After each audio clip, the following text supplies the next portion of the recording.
மக்களே எங்கே போயிட்டு இருக்கோம் அப்படின்னா ஐசோ ஸ்பீடை பார்க்குறதுக்கு தான் இன்னைக்கு தலைவன் நாங்கள் இருக்கிற ஐலாண்டுக்கு வந்திருக்கோம். வாங்க பார்ப்போம். பார்க்குறதுக்கு பெரிய ஆட்கள் வருதோ இல்லையோ, சின்ன பசங்க எவ்வளோ பேர் வந்திருக்காங்க பாருங்கள். மொத்த பேர் சின்ன பட்டாளங்கள்.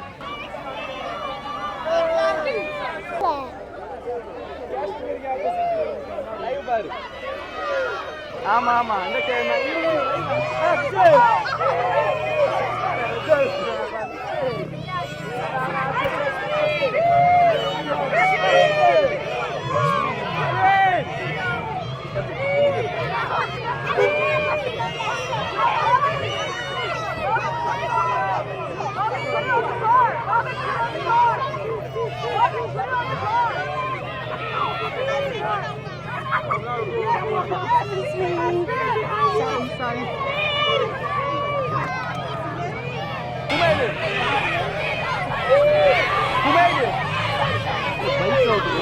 லைவ்ல தெரியுமோலே, லைவ்ல தெரியும், அவன் லைவ்ல தெரியும்.